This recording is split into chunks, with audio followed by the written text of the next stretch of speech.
The annual scramble to make smart tax moves before December 31st is proving especially vexing this year. Congress still hasn't settled 2013 tax rates on income, investments, large gifts and estates. Deductions and other breaks are also in doubt, now that politicians from both parties are calling for cutbacks, although in different ways. And huge questions remain unanswered even for the 2012 tax year. For example, the Internal Revenue Service on November 13 warned lawmakers that if they don't act soon, the alternative minimum tax, which reduces the value of some tax breaks, will apply to 33 million households for 2012 rather than 4 million. More than 60 million people might not be able to file returns or receive refunds until late March, the IRS says, because it would have to reprogram computers. Yet despite the uncertainties, advisors say year-end tax planning is possible.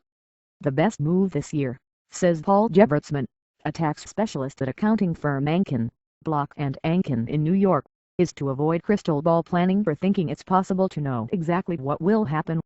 Instead, taxpayers should focus on what is known, maximize breaks while they still exist, reduce vulnerability to unknowns without acting rashly and, above all, stay flexible, he says.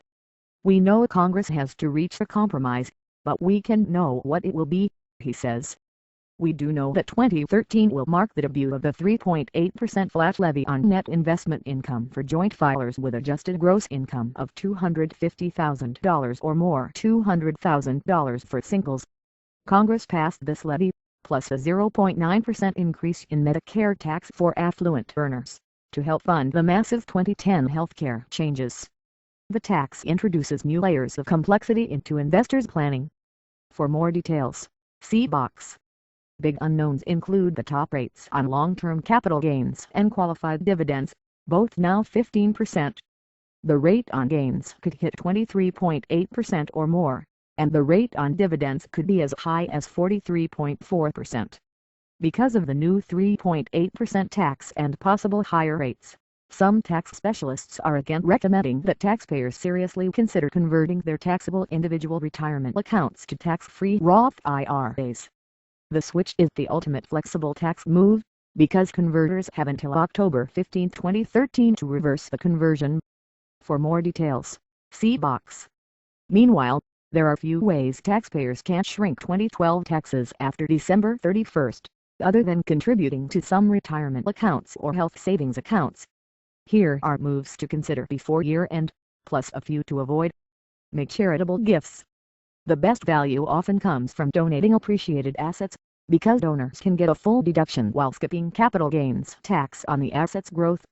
Cash donations to charities are often deductible up to 50% of adjusted gross income, while the limit for gifts of other assets is often 30%. Disallowed portions usually carry over to future years. If you aren't sure whether the group is eligible to receive tax-deductible gifts, American Institute of CPAs tax specialist Melissa Laband recommends checking Select Check at www.irs.gov, the master list of qualified charities. Are you concerned that the charitable deduction could shrink next year? If so, make a large donation to a donor-advised fund and qualify for a full write-off this year. Assets can then grow tax-free in the fund until donors specify tax-free recipients, sometimes years later. There's no deduction at that point. If you want to donate IRA assets to charity, wait a bit longer. Since 2006, IRA owners 70 and one-half and older have been able to give up to $100,000 of the required payout directly to a charity. There's no deduction, but no taxable income either. This wildly popular provision expired at the beginning of 2012, but lawmakers might yet reinstate it as they did in 2010. Until lawmakers clarify the issue, would-be donors should leave room for their donations because the first dollars out of an IRA count as the required payout. For example, if your required payout is $20,000 and you want to give $3,000 of that directly to your church, withdraw no more than $17,000 until this year's rules are clear. Make an extra mortgage payment, or pay down principal. Usually taxpayers can't accelerate more than 1 month of mortgage interest, but that helps a bit if you think the mortgage interest deduction will be curbed next year. Or find cash to pay down principal, which reduces overall interest. Don't fret about the alternative minimum tax patch for 2012. If Congress doesn't fix the AMT, 8 times as many households will be subject to the tax as in previous years, and there will be severe disruptions to next spring's tax filing season. So it probably will get done, tax experts say. Maximize contributions to employer-sponsored retirement plans. Unlike with IRAs, the deadline for 401k contributions is December 31st. This year, the employee limit is $17,000, or $22,500 for workers 50 or older. This pre-tax contribution has two benefits. It bolsters savings and reduces adjusted gross income that might qualify the taxpayer for benefits that phase out at higher incomes. Evaluate stock options and restricted stock. This is a highly complex area because some elements of these benefits are taxed as ordinary income and some are capital gains. Next year, the new 3.8% investment income tax and the 0.9% Medicare tax hike will further complicate decisions. For some investors, it will make sense to exercise options before year-end or accelerate taxes on restricted stock into this year. Such decisions depend heavily on expected investment growth, notes Grant Thornton benefits specialist Eddie Adkins. The bottom line, if you have these benefits, get expert help soon. Think twice before harvesting gains. Yes, the capital gains tax will be higher next year. But Catherine Nixon, Chief Investment Officer for Wealth at Northern Trust NTR's plus 1.00% in Chicago, is telling clients to resist the urge to sell long-term holdings willingly to qualify for this year's lower rate on gains. That shrinks invested capital, and therefore future wealth, she says. Accelerating the sale into this year can make sense, she says, for investors who were planning to divest within the next 2 years either because a holding no longer fits the portfolio or cash will be needed, say for tuition. Harvest capital losses, up to a point. Investment losses can offset investment gains plus up to $3,000 of ordinary income, both for single and joint filers. This year, tax specialist Joel Dixon at Vanguard Group cuts the Gordian knot of rate change dilemmas with a simple recommendation: take enough losses to offset your gains, plus $3,000 and perhaps a bit more, he says. Note that WASH sale rules penalize buyers who acquire the same asset within 30 days of selling at a loss. Use of funds in a medical flexible spending account. They often don't carry over, although some employers will allow workers to spend 2012 funds in the first weeks of 2013. Next year, the contribution limit will be $2,500, less than some employers now allow. Accelerate medical expenses.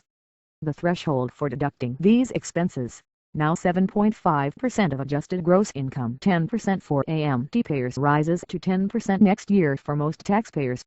People who are 65 and older, however, can use the 7.5% threshold through 2016. This phase-in will be useful, say advisors, because most taxpayers claiming large medical deductions are in the final years of life. Note that the IRS's list of what's deductible is far broader than what insurance typically reimburses, extending to contact lens solution, assisted living costs and even special education. For details, see IRS Publication 502. Set up health savings account for 2012. Qualified taxpayers can make 2012 contributions to HSAs as late as April 15, 2013, but the account has to exist by year-end. Write next semester's tuition checks before year-end. The American Opportunity Tax Credit allows qualified taxpayers to get a benefit this year for next spring's tuition if the payment is made before year-end, even though the credit is set to expire for 2013. For more information, see IRS Publication 970. Prepaid state taxes. Deductions for state and local income, sales and property taxes are already disallowed by the alternative minimum tax, and they might shrink further next year, even if Congress reinstates the expired sales tax deduction for 2012. Consider accelerating next year's state tax payments if they don't throw you into the AMT, in which case you'll lose the write-off altogether. Make gifts up to $13,000 to relatives or friends. Such gifts are tax-free, and the number of recipients isn't limited as long as the value of each gift doesn't exceed $13,000. Cash is often the best gift, as presents of assets such as stock carry their cost basis with them. For example, if an aunt gives her niece shares worth $13,000 that were purchased for $5,000, Then Denise will owe tax on any gain above $5,000 when she sells the shares. It's also possible to forgive $13,000 of a loan instead of giving assets outright. Payments of tuition and medical expenses are tax-free as well, but the giver must write the check to the provider. Contribute to 529 education savings accounts. Assets in these accounts enjoy tax-free growth, and withdrawals from them are tax-free when used for tuition and other qualified expenses. Some states also provide tax benefits to givers. These accounts also offer the rare benefit: contributions leave the giver's estate, yet he or she can take back the principal without penalty if the money is needed. Contributions do count toward the $13,000 gift limit, however. Have a closely held business pay a dividend.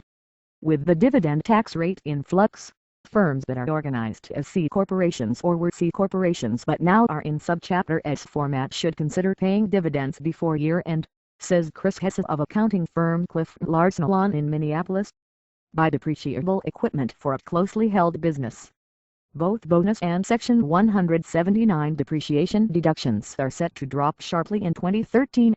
According to Jason Chop, a tax specialist at the American Institute of CPAs, the combined depreciation on $190,000 of qualified purchases of furniture, fixtures and equipment is about $168,000 this year but less than $49,000 next year.